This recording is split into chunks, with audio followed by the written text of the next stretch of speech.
dams were built on village sites. We need to pull from native science, and controlled burns is an example of using native science to move our work forward. The lamprey habitat is destroyed, was destroyed for orchards, another example. So it's important to think when we make decisions that we must find balance for the air, the animals, the water, the environment, and to recognize that there's no such thing as a free market economy, that everything has a cost. And so what is the cost of economics when we think of the world that we live in? Think when you make decisions. It's an important thing to do. Predicted climate change impacts, global climate scenarios, regional climate scenarios, local climate scenarios, effects, impacts, consequences. We heard about downscaling, statistical and dynamical. Hydrologic effects of climate change in the Columbia River Basin. Provide stream flow data from multiple locations. Through the emission scenarios, warm and cool, global climate scenarios, downscaling, hydrologic models, and then resulting in impact studies that can come from multiple sources. Changes to snow and water equivalent. And we know that from the 1980s to the 2040s that there'll probably be a 5-degree temp increase. No irrigation or stream flow regulation. And we heard a little bit about the snowmelt peak of May and June. Monitoring off-channel water quality in the Willamette River, Oregon. Cold water habitat change with mainstream flow. The Long Tom confluence was talked about. There are cold water features in the alcoves there. Summer stream flow at Albany. With cold water habitat change with main stem flow, categorized based on connection to the main stem. Fish sense the minor changes in the water temp.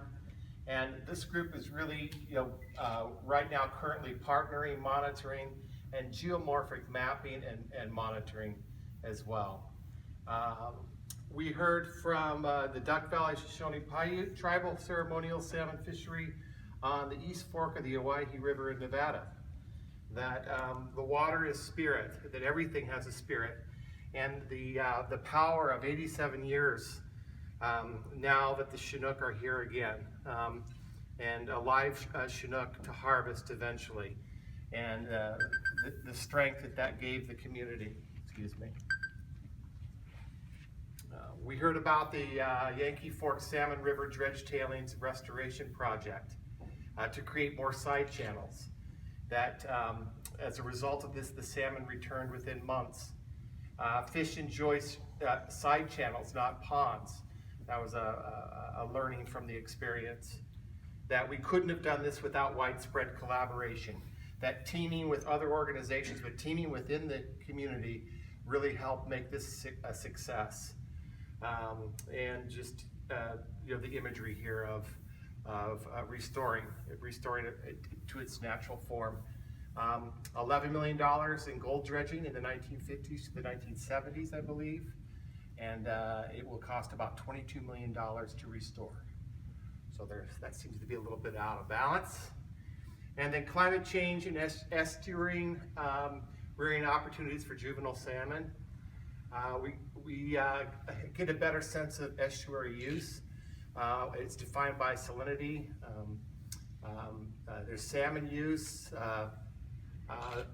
freshwater, and then within this, the image of saline, freshwater, and fluvial forcing. You're really testing me with your words, you guys. Many juvenile Chinook stay in the same estuary for days and weeks. And some concerns that estuary degradation is not available. There's an increase in temps, flow regulation and diking, fish access is intermittent. And then we heard a little bit about from the Woluski Young's Confluence Tidal Floodplain Reconnection Project to protect and restore the environment using multiple funding partners, that there's a complexity and an expense. And then just the expectation, the funder expectations that come with receiving money from multiple partners. You know, we are here to embrace the chaos. I really like that thought. And we add chaos to the system and the system responds. And it's a good idea to remove and limit infrastructure when we can. Impacts for the Cowlitz people is ownership, cultural restoration, and knowledge transmission. The importance of floodplain food webs for sustaining riverine fisheries. The critical uncertainties of carrying capacity, contaminants, and bioaccumulation, non-native species. You know, why focus on food webs? The array of habitat types complete the life cycles, a diverse array of predators. It's vital to sustain the riverine fisheries. So as you know, the food web gives us insight into how systems work. And so you're learning from that insight and knowledge to carry the work forward could be a real value to the overall whole of the work that we are doing. And then the flow regime of trough, crest, descending, and trough. And then this idea of resilience, floodplains, fish habitat, and climate change resilience. The large populations and the species and habitat diversity, that there are more options for fish, are better able to adapt. We heard about increased water temperatures, restoring incised channels, accommodating more species is a result of doing this work, better feeding opportunities. Old and young channels support diversity. And influence of floodplain processes on cold water habitats. Floodplains are power, energy, or power to shape, and it's important to name that or acknowledge that. And they have this friction that supports the overall experience of a river shaping itself. That there's the sources of cold water can be found in groundwater, hyperemic exchange, tributary influences, and it's not just about temperature. We have to think about a bigger view of this. That you know, what is the river of tomorrow? So don't get stuck in the past or the present, but what is it tomorrow? And you know, this could all start, this understanding could start if we recall our own really kind of early experience of a spring bubbling up, or a spring.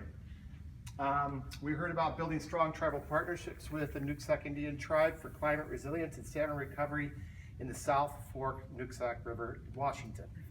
And we heard specifically about the Clean Water Act, legacy impacts and climate change, that it's stakeholder-centered, and that we need to feed the co-production of our knowledge through that stakeholder-centered approach, the use of quantitative assessment, modeling results, the risk matrix tool, also the keywords shade matters.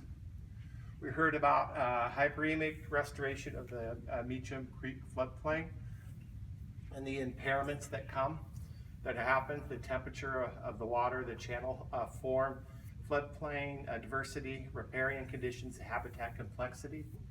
So there's decreased variation in summer temps, the temp in downstream reach. We heard about the climate change and sea level rise and flooding in the lower Snohomish River Basin, the three elements of sea level rise, snowpack, and heavy rainfall, and the Okanagan River Restoration Initiative, the fish loss, the habitat loss, just the changes that have happened in the valley, and the sockeye are rebounding, the chinook are rare, steelhead are rare, but they're coming back, and just the restoration that has happened in that area of the Columbia River Basin. And so I think at that point, we'll just leave the story at this point, and then we'll just continue on tomorrow. There you go.